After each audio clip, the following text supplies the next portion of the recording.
Et nous allons entamer la deuxième leçon qui est intitulée Job, le malheur nous touche ou le malheur nous atteint.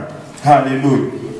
Maintenant, cette étude a été débutée pour, on va passer à travers les 5 livres poétiques de l'Ancien Testament. Et vraiment, ces livres, la compréhension de ces livres va changer totalement votre approche ou votre relation avec Dieu. Et on a placé le livre, les 5 livres poétiques sur cette charte. Et cette charte est en forme de la croix. Il y a une ligne horizontale et une ligne verticale. Et de chaque côté, il y a au milieu, au centre, nous avons le livre de psaumes. Et de chaque côté, il y a un aspect de notre vie. Et la ligne horizontale nous parle de notre vie, là où nous vivons, là où nous avons nos actions, là où nous sommes en train d'agir. Ça nous parle de notre vie physique, l'élément dans lequel nous vivons jour après jour. Et d'un côté du livre de Psaumes, nous avons le livre de Proverbes. Et le Proverbe, c'est un livre vraiment des probabilités. Que tout le monde dise probabilité. Et au fond, c'est un livre de conseils qui rassemble 539 proverbes ou dictons de Salomon. Il en avait écrit 3000 ou plus. Mais dans ce livre, il a vraiment collectionné les 539 ou 540 meilleurs proverbes. Et il les a collectionnés dans le livre qu'on appelle aujourd'hui le livre de Proverbes. Et au fond, c'est un livre plein de probabilités. Des fois, les gens approchent le livre de Proverbes comme étant un livre de promesses. Et là, ils vont se casser la gueule. Parce que c'est vraiment un livre de probabilités. Qu'est-ce que ça nous dit? Si tu fais ceci, il y a de fortes chances que tout va bien. Le livre de Proverbes nous dit par exemple que si tu éduques ou tu élèves un enfant dans la bonne voie, quand il va grandir, il va marcher dans ces voies-là. Oui ou non? Oui. Mais avez-vous déjà vu un enfant qui a été élevé dans les bonnes voies mais qui s'en est écarté? Oui. Ouais. Donc, il y a des probabilités. C'est ce que tu fais si tu veux que tout va bien. Et le livre de Proverbes nous dit quoi faire pour que tout aille. Et quand nous faisons ces choses, tout va bien dans notre vie. Et nous avons étudié cela la fois passée. Mais de l'autre côté, à l'opposé de ce que nous faisons pour que tout va bien, il arrive aussi dans notre vie des fois où, après avoir tout fait, après avoir vraiment fait tout ce qu'il faut faire pour que ça aille, mais les choses ne vont pas quand même. Et le livre de Job nous parle de cela et nous allons l'étudier aujourd'hui. Sur la ligne verticale, nous avons les sentiments ou notre rapport avec Dieu, c'est que nous ressentons. Le Cantique de Cantiques, c'est le livre que Salomon écrit pour décrire au fond une histoire d'amour entre une Sunamite, une dame qui, au fond, n'est même pas israélite de l'extérieur, mais elle est tombée en amour avec ce roi. Et les sentiments sont bons. Salomon vient d'être couronné roi et il est en amour et tout ce qu'il fait, il lui réussit et il va bien, il progresse bien dans la vie. Et il nous décrit ce que c'est la vie quand tout va bien par rapport à Dieu. La Sunamite qui est en amour avec un roi, ou le roi qui tombe en amour avec une paysanne, ça devrait sonner quelque chose à nos oreilles pour nous, qui le roi de rois est venu et tombé en amour pour nous qui sommes un peuple qui n'était rien au fond. Et nous allons voir aussi cela. Mais à l'opposé de cela, au bas de notre schéma, nous avons le livre d'Ecclésiaste, qui est au fond le terme du livre d'Ecclésiaste, c'est vanité des vanités, tout est vanité. Salomon, à un moment dans sa vie, il a tout essayé, l'argent, le plaisir, la connaissance, la sagesse, mais il se rend compte que cela ne lui amène rien, où les sentiments ne sont pas là, et Salomon est en train de vivre comme s'il faisait vraiment un pas à chaque jour, tu ne ressens pas Dieu, et là il nous dit qu'est-ce qu'il faut faire quand les sentiments ne sont pas là.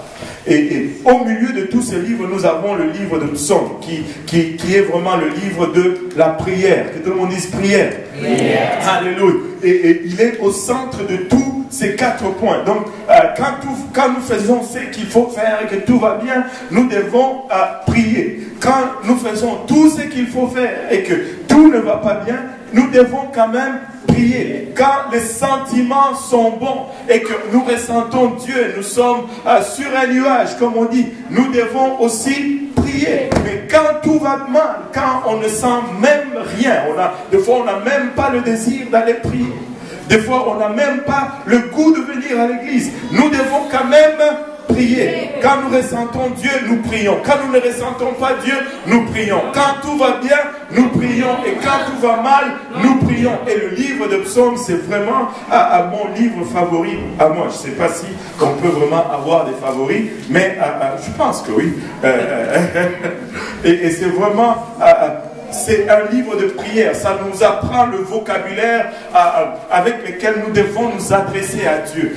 Si tu es un nouveau chrétien, tu ne sais pas comment prier, rentre dans le livre de Psaumes, mange le livre de Psaumes, tu vas développer une façon de parler à Dieu. Et pour les anciens chrétiens pour qui la vie de prière commence à chanceler ou à vieillir, si tu rentres dans le livre de Psaumes, ça renouvelle, ça rafraîchit ta vie de prière. Il n'y a rien de tel que prier par la parole de Dieu, c'est puissant.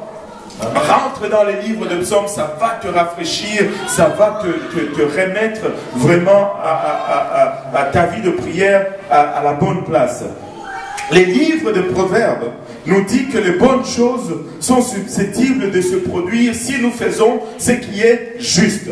Si nous faisons ce qui est bon, ce qui est droit, ce qui est juste, et c'est probable que les bonnes choses nous arrivent. Mais le livre de Job nous dit que parfois, le malheur nous atteint, même quand nous avons fait tout ce qui est juste et ce qui est droit de faire, et c'est ce que nous allons avoir aujourd'hui. Job était un homme droit, un homme intègre, mais le malheur a frappé à sa porte quand même. Et le livre de Job n'est pas une fiction religieuse. Le livre de Job n'est pas le produit de l'imagination. Le livre de Job décrit une histoire réelle. Job était une personne réelle qui avait des réels problèmes. Qui a des problèmes ici? Oh mon Dieu. Et Job était une personne réelle qui avait aussi des réels problèmes. Et la Bible nous dit qu'il était intègre et droit. Et qu'il se détournait du mal. C'était un homme juste, intègre, et qui se détournait du mal. Il avait de l'intégrité. Qu'est-ce que ça veut dire avoir de l'intégrité? Ça veut dire tout simplement que ce qu'il y avait à l'intérieur, c'était aussi ce qui était à l'extérieur. Job était intègre devant Dieu, il n'était pas hypocrite, il ne vivait pas d'une façon extérieurement et puis en cachette il avait autre chose. Non, il était intègre. Sa vie à l'église, c'était sa vie à la maison. Enfin, s'ils allaient à l'église à l'époque, et sa vie quand il était seul, était aussi sa vie quand tout le monde était là. Job était un homme intègre, son intérieur était reflété à son extérieur, et ce qu'on voyait à l'extérieur, c'est ce qu'il y avait à l'intérieur. Il était réel. Que tout le monde dise, il était réel. Il n'était pas un produit de l'imagination. Job était un homme prospère, avec une grande famille, un large patrimoine de terrain, de bétail et de serviteurs. Mais être riche n'a pas éloigné Job de Dieu. Des fois, certains d'entre nous, ça prend seulement un peu plus d'argent dans les poches et Dieu subitement devient moins important qu'il était lorsqu'on était paumé. Et certains, Dieu va garder sous pauvreté pour pouvoir sauver leur âme. Et certains, on souhaite que Dieu garde sous pauvreté pour qu'il puisse sauver leur âme. Mais la richesse n'a pas éloigné Job de Dieu. Même s'il avait l'argent, il est resté le même. Il a reconnu que c'est Dieu vraiment qui était le pourvoyeur. C'est Dieu qui lui a donné toute cette richesse. Des fois, nous possédons des choses. Ah, ça c'est à moi. Ah, ça c'est à moi. C'est à toi, tu n'as rien. Tout ce que tu as, c'est Dieu qui te le donne. S'il t'enlevait seulement le souffle de vie, tu ne peux même pas sortir pour aller chercher un travail. S'il changeait juste une molécule de ton cerveau, tu serais un légume. Tu ne serais pas capable de faire les maths ou la physique ou la philo ou peu importe ce que tu fais. Nous devons tout à Dieu. Et une chose très importante, c'est d'arriver à reconnaître cela. Job reconnaissait que c'est Dieu qui lui avait tout donné et il était généreux avec ses biens et il donnait généreusement. La Bible nous dit, Job il était tellement intègre, la Bible nous dit qu'il offrait des sacrifices même juste au cas où que ses enfants ont péché. Waouh! C'est-à-dire, il offre les sacrifices pour lui, pour ses enfants, et après il offre un autre sacrifice juste au cas où. Ça c'est comme si tu priais pour tel besoin, mais après avoir fini, juste au cas où tu ajoutes encore un peu. Juste au cas où. C'était tel que Job était. Job avait aussi des amis. Aujourd'hui nous les appelons très souvent avec un air de mépris ou de moquerie, les consolateurs de Job. Mais ils étaient quand même ses amis. Les consolateurs de Job. Qui a déjà entendu parler des consolateurs de Job?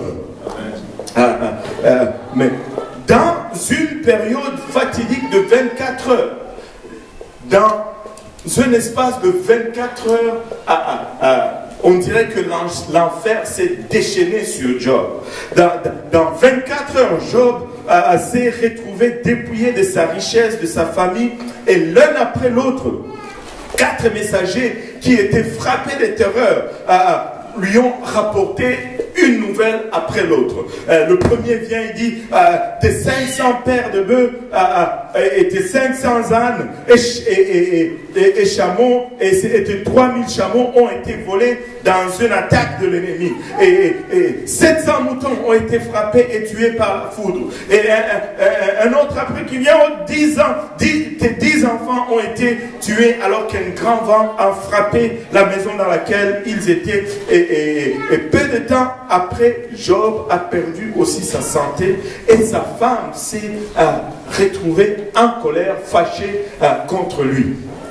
Imaginez-vous, d'un jour, dans 24 heures, vous perdez votre maison, vous perdez vos enfants, tous vos biens, vos richesses, et en plus de cela, votre femme se fâche contre vous.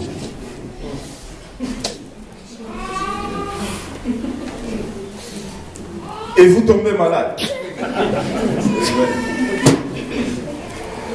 Il est clair que Job savait ce qui s'est passé, parce qu'il était en train de le vivre.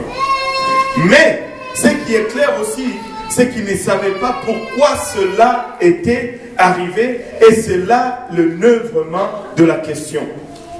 Parce que le livre de Job nous permet à nous, au fond, d'avoir une petite vision, un accès à ce qui se passe dans les lieux célestes et d'entendre la conversation entre le Seigneur et Satan. Nous avons une idée et nous savons pourquoi cela est arrivé à Job. Job n'avait aucune idée pourquoi ces choses lui arrivaient.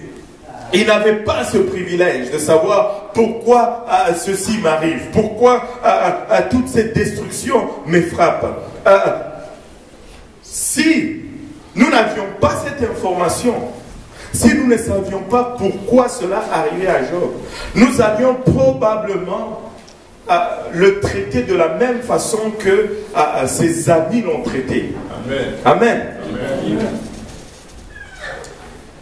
certains d'entre vous vont dire, non, moi je suis bon, je